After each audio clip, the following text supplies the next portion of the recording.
Om Shanti. Good morning. 17 अप्रैल 2025 की मुरली।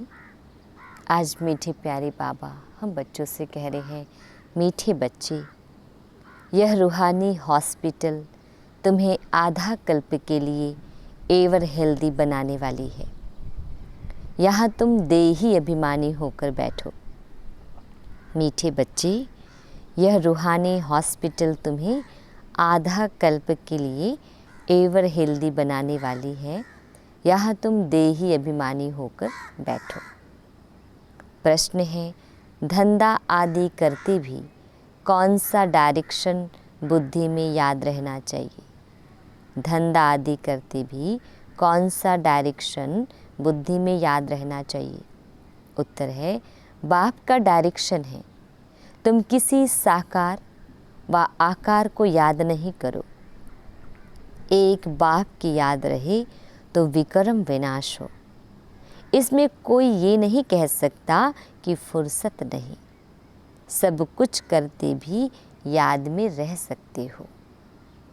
Om Shanti. Detail है, मीठे मीठे रूहानी बच्चों प्रति बाप का गुड मॉर्निंग। गुड मॉर्निंग के बाद बच्चों को कहा जाता है, बाप को याद करो। बुलाते भी हैं, हे पतित पावन, आकर पावन बनाओ। तो बाप पहले पहले ही कहते हैं, रूहानी बाप को याद करो। रूहानी बाप तो सबका एक ही है। फादर को कभी सर्वव्यापी नहीं माना जाता है। तो जितना हो सके बच्चे पहले पहले बाप को याद करो। कोई भी साकार व आकार को याद नहीं करो सिवाय एक बाप की। यह तो बिल्कुल सहज है ना। मनुष्य कहते हैं हम बिजी रहते हैं, फुर्सत नहीं, परंतु इसमें तो फुर्सत सदैव है। बाप युक्ति बतलाते हैं। यह भी जानते हो, बाप को याद करने से ही हमारे पाप भस्म होंगे। मुख्य बात है यह, धंधे आदि की कोई मना नहीं है। वह सब करते हुए सिर्फ बाप को याद करो तो विक्रम विनाश हो। यह तो समझते हैं हम पतित हैं। साधु संत ऋषि मुनि आदि सब साधना करते हैं। साधना की जाती है भगवान से मिलने की। सो जब तक उनका परिचय ना हो तब तक तो मिल नहीं सकते। तुम जानते हो, बाप का परिचय दुनिया में कोई को भी नहीं है। देह का परिचय तो सबको है। बड़ी चीज का परिचय झट हो जाता है। आत्मा का परिचय तो जब बाप आए तब समझाएं। आत्मा और शरीर दो चीज़ें हैं। आत्मा एक स्टार है और बहुत सूक्ष्म है। उनको कोई देख नहीं सकते। तो यहाँ जब आकर बैठते हैं तो देही अभिमानी होकर बैठना है। यह भी एक हॉस्पिटल है ना। आधा कल्प के लिए एवर हेल्दी होने की आत्मा तो है अविनाशी, कभी विनाश नहीं होती। आत्मा का ही सारा पाठ है। आत्मा कहती है, मैं कभी विनाश को नहीं पाती हूँ। इतनी सब आत्माएं अविनाशी है, शरीर है विनाशी। अब तुम्हारी बुद्धि में यह बैठा हुआ है कि हम आत्मा अविनाशी है। हम 84 जन्म लेते हैं। यह ड्रामा है। इसमें धर्म स्थापक कौन कौन कब आते हैं, कितने जन्म लेते होंगे, यह तो जानते हो। 84 जन्म जो गाए जाते हैं जरूर किसी एक धर्म के होंगे। सभी के तो हो ना सके। सब धर्म इकट्ठे तो आते नहीं। हम दूसरों का हिसाब क्यों बैठ निकालें? जानते हैं फलाने फलाने समय पर धर्म स्थापन करने आते हैं, उसकी फिर वृद्धि होती है। सब शतो प्रधान से तमो प्रधान तो होने ही है। दुनिया जब तमो प्रधान होती है तब फिर बाप आकर सतो प्रधान सतयुग बनाते हैं। अभी तुम बच्चे जानते हो हम भारतवासी ही फिर नई दुनिया में आकर राज्य करेंगे और कोई धर्म नहीं होगा।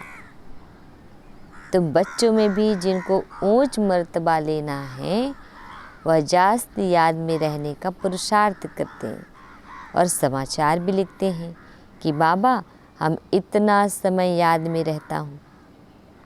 कई तो पूरा समाचार लज्जा के मारे देते नहीं, समझते हैं बाबा क्या कहेंगे, परंतु मालूम तो पड़ता है ना। स्कूल में टीचर स्टूडेंट्स को कहेंगे ना कि तुम अगर पढ़ेंगे नहीं तो फेल हो जाएंगे। लौकिक माँ बाप भी बच्चे की पढ़ाई से समझ जाते हैं यह तो बहुत बड़ा स्कूल है, यहाँ तो नंबरवार बिठाया नहीं जाता है, बुद्धि से समझा जाता है, नंबरवार तो होते ही है ना। अब बाबा अच्छे अच्छे बच्चों को कहाँ भेज देते हैं, वह फिर चले जाते हैं तो दूसरे लिखते हैं हमको महारथी चाहिए, तो ज़रूर समझते हैं वह हमसे होशियार नामी ग्रामी है। नंबरवार तो होते हैं ना। प्रदर्शनी में भी अनेक प्रकार के आते हैं तो गाइड्स भी खड़े रहने चाहिए जांच करने के लिए। रिसीव करने वाले तो जानते हैं यह किस प्रकार का आदमी है, तो उनको फिर इशारा करना चाहिए कि इनको तुम समझाओ। तुम भी समझ सकते हो, first grade, second grade, third grade सब है, वहाँ तो सबकी सर्विस करनी ही है। कोई बड़ा आदमी है तो ज़रूर बड़े आदमी की खातिरी तो सब करते ही हैं, यह कायदा है। बाप अथवा टीचर बच्चों की क्लास में महिमा करते हैं, यह भी सबसे बड़ी खातिरी है। नाम निकालने वाले बच्चों की महिमा अथवा खातिरी की जाती है। या फलाना धनवान है, रिलीजियस माइंडेड है, यह भी खातिरी है ना। अब तुम यह जानते हो ऊंचते ऊंच भगवान है, कहते भी हैं बरोबर ऊंचते ऊंच है, परंतु फिर बोलो उनकी बायोग्राफी बताओ तो कह देंगे सर्वव्यापी है, बस एकदम नीचे कर देते हैं। अब तुम समझा सकते हो सबसे ऊंचे ते ऊंच है भगवान, वह है मूल वतनवासी। सूक्ष्म वतन में है देवताएं, यहाँ रहते हैं मनुष्य, तो ऊंच ते ऊंच भगवान वह निराकार ठहरा। अभी तुम जानते हो हम जो हीरे मिसल थे सो फिर कौड़ी मिसल बन पड़े हैं, फिर भगवान को अपने से भी जास्ती नीचे ले गए हैं, पहचानते ही नहीं है। तुम भारतवासियों को ही पहचान मिलती है, फिर पहचान कम हो जाती है। अभी तुम बाप की पहचान सबको देते जाते हो, ढेरों को बाप की पहचान मिलेगी। तुम्हारा मुख्य चित्र है ही यह त्रिमूर्ति गोला झाड़, इनमें कितनी रोशनी है। यह तो कोई भी कहेंगे यह लक्ष्मी नारायण सतयुग के मालिक थे। अच्छा, सतयुग के आगे क्या था यह भी अभी तुम जानते हो। अभी है कलयुग का अंत और है भी प्रजा का प्रजा पर राज्य। अभी राजाएं तो है नहीं, कितना फर्क है। सतयुग के आदि में राजाएं थे और अभी कलयुग में भी राजाएं हैं। भल कोई वह पावन नहीं है, परंतु कोई पैसा देकर भी टाइटल ले लेते हैं। महाराजा तो कोई है नहीं, टाइटल खरीद कर लेते हैं, जैसे पटियाला का महाराजा, जोधपुर बीकानेर का महाराजा, नाम तो लेते हैं ना। यह नाम अविनाशी चला आता है। पहले पवित्र महाराजाएं थे, अभी है अपवित्र। राजा महाराजा अक्षर चला आता है।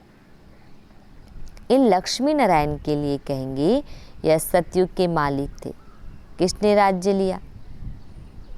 अभी तुम जानते हो राजाई की स्थापना कैसे होती है। बाप कहते हैं मैं तुमको अभी पढ़ाता हूँ 21 जन्मों के लिए। वह तो पढ़कर इसी जन्म में ही बैरिस्टर आदि बनते हैं। तुम अभी पढ़कर भविष्य महाराजा महारानी बनते हो। ड्रामा प्लान अनुसार नई दुनिया की स्थापना हो रही है। अभी है पुरानी दुनिया। भल कितने भी अच्छे अच्छे बड़े महल हैं, परंतु हीरे जवाहरातों के महल तो बनाने की कोई में ताकत नहीं है। सतयुग में यह सब हीरे जवाहरातों के महल बनाते हैं ना, बनाने में कोई देरी थोड़ी ही लगती है। यहाँ भी अर्थक्वेक आदि होती है तो बहुत कारीगर लगा देते हैं। 1-2 वर्ष में सारा शहर खड़ा कर देते हैं। नई दिल्ली बनाने में करके 8-10 वर्ष लगे, परंतु यहाँ के लेबर और वहाँ के लेबर्स में तो फ़र्क रहता है ना। आजकल तो नई नई इन्वेंशन भी निकालते रहते हैं। मकान बनाने की साइंस का भी जोर है। सब कुछ तैयार मिलता है, झट फ्लैट तैयार, बहुत जल्दी जल्दी बनते हैं। तो यह सब वहाँ काम में तो आते हैं ना, यह सब साथ चलने हैं। संस्कार तो रहते हैं ना, यह साइंस है, यह साइंस के संस्कार भी चलेंगे। तो अब बाप बच्चों को समझाते रहते हैं पावन बनना है तो बाप को याद करो। बाप भी गुड मॉर्निंग कर फिर शिक्षा देते हैं। बच्चे बाप की याद में बैठे हो, चलते फिरते बाप को याद करो, क्योंकि जन्म जन्मांतर का सिर पर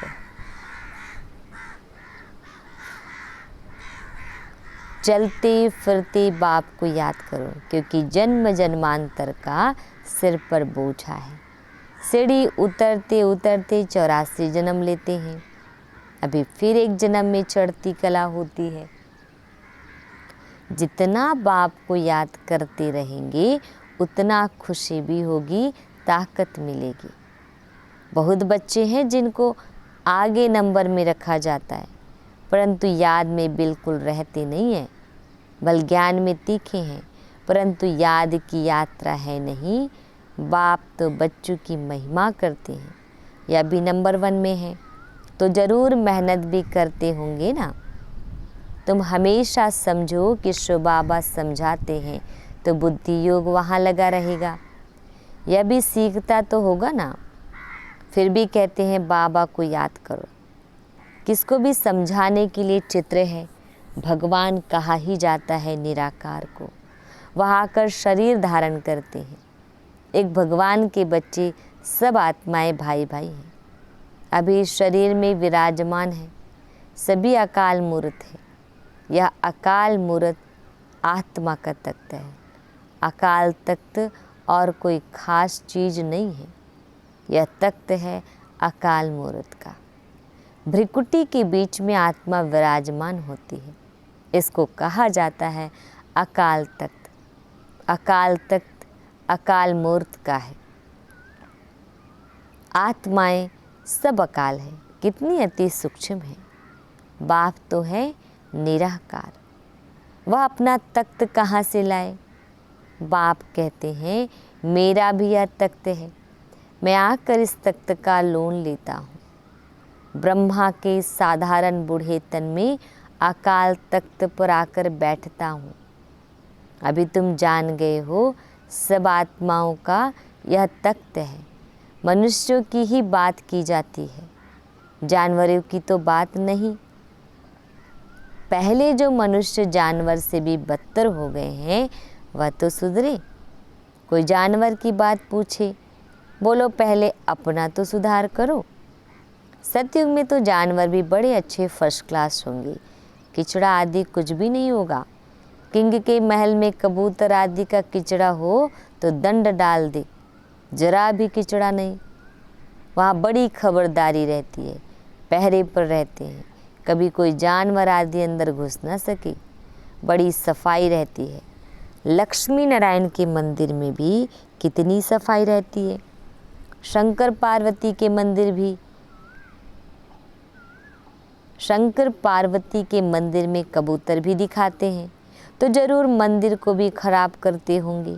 शास्त्रों में तो बहुत दंत कथाएं लिख दी है। अभी बाप बच्चों को समझाते हैं, उनमें भी थोड़े हैं जो धारणा कर सकते हैं, बाकी तो कुछ नहीं समझते। बाप बच्चों को कितना प्यार से समझाते हैं, बच्चे बहुत बहुत मीठे बनो, मुख से सदैव रतन निकलते रहे, तुम हो रूप बसंत, तुम्हारे मुख से पत्थर नहीं निकलने चाहिए। आत्मा की ही महिमा होती है। आत्मा कहती है मैं प्रेसिडेंट हूँ, फलाना हूँ, मेरे शरीर का नाम यह है। अच्छा, आत्माएं किसके बच्चे हैं? एक परमात्मा के।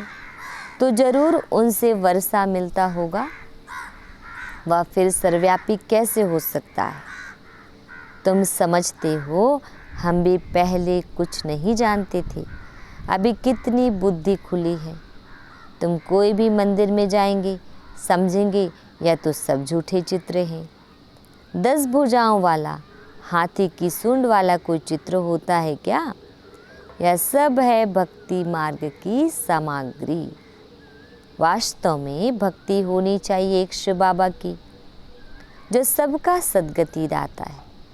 तुम्हारी बुद्धि में है या लक्ष्मी नारायण भी 84 जन्म लेते हैं, फिर ऊंचते ऊंच बाप ही आकर सबको सद्गति देते हैं, उनसे बड़ा कोई है नहीं। या ज्ञान की बातें तुम्हारे में भी नंबरवार धारण कर सकते हैं। धारणा नहीं कर सकते तो बाकी क्या काम के हैं? कई तो अंधों की लाठी बनने के बदले अंधे बन जाते हैं। गौ जो दूध नहीं देती तो उसे पिंजरपुर में रखते हैं, यह भी ज्ञान का दूध नहीं दे सकते हैं। बहुत है जो कुछ पुरुषार्थ नहीं करते, समझते नहीं कि हम कुछ तो किसका कल्याण करें। अपनी तकदीर का ख्याल ही नहीं रहता है, बस जो कुछ मिला सो अच्छा। तो बाप कहेंगे इनकी तकदीर में नहीं है, अपनी सद्गति करने का पुरुषार्थ तो करना चाहिए। देही अभिमानी बनना है। बाप कितना ऊंचते ऊंच है और आते देखो कैसे पतित दुनिया पतित शरीर में है, उनको बुलाते ही पतित दुनिया में है। जब रावण बिल्कुल ही भ्रष्ट कर देते हैं तब बाप आकर श्रेष्ठ बनाते हैं। जो अच्छा पुरुषार्थ करते हैं वह राजा रानी बन जाते हैं, जो पुरुषार्थ नहीं करते वह गरीब बन जाते हैं। तकदीर में नहीं है तो तदबीर कर नहीं सकते। कोई तो बहुत अच्छी तकदीर बना लेते हैं, हर एक अपने को देख सकते हैं कि हम क्या सर्विस करते हैं। अच्छा, मीठे मीठे शिकिल दे बच्चों प्रति माता पिता बाप दादा का याद प्यार और गुड मॉर्निंग। रूहानी बाप की रूहानी बच्चों को नमस्ते। हम रूहानी बच्चों की रूहानी माता पिता बाप दादा जी को याद प्यार गुड मॉर्निंग और नमस्ते। शुक्रिया मीठे प्यारे बाबा, आपका लाख लाख शुक्रिया। धारणा के लिए मुख्य सार है। फर्स्ट पॉइंट है, रूप बसंत बन, मुख से सदैव रतन निकालने हैं। बहुत बहुत मीठा बनना है, कभी भी पत्थर अर्थात कटु वचन नहीं निकालना है। सेकंड पॉइंट है, ज्ञान और योग में तीखा बन, अपना और दूसरों का कल्याण करना है। अपनी ऊंच तकदीर बनाने का पुरुषार्थ करना है, अंधों की लाठी बनना है। वरदान, त्रिस्मृति स्वरूप का तिलक धारण करने वाले, त्रिस्मृति स्वरूप का तिलक धारण करने वाले संपूर्ण विजयी भव। डिटेल है, स्वयं की स्मृति, बाप की स्मृति और ड्रामा के नॉलेज की स्मृति, इन्हीं 3 स्मृतियों में सारे ज्ञान का विस्तार समाया हुआ है। नॉलेज के वृक्ष की यह 3 स्मृतियां हैं। जैसे वृक्ष का पहले बीज होता है, उस बीज द्वारा 2 पत्ते निकलते हैं, फिर वृक्ष का विस्तार होता है। ऐसे मुख्य है बीज, बाप की स्मृति, फिर 2 पत्ते अर्थात आत्मा और ड्रामा की सारी नॉलेज। इन 3 स्मृतियों को धारण करने वाले स्मृति भव व संपूर्ण विजयी भव के वरदानी बन जाते हैं। स्लोगन: प्राप्तियों को सदा सामने रखो तो कमज़ोरियाँ सहज समाप्त हो जाएगी। प्राप्तियों को सदा सामने रखो तो कमज़ोरियाँ सहज समाप्त हो जाएंगी। अव्यक्त इशारे: कंबाइंड रूप की स्मृति से सदा विजयी बनो। डिटेल है: संगम युग पर ब्रह्मा कुमार ब्रह्मा कुमारी अकेले नहीं हो सकती। सिर्फ बाप के साथ का अनुभव, कंबाइंडपन का अनुभव इमर्ज करो।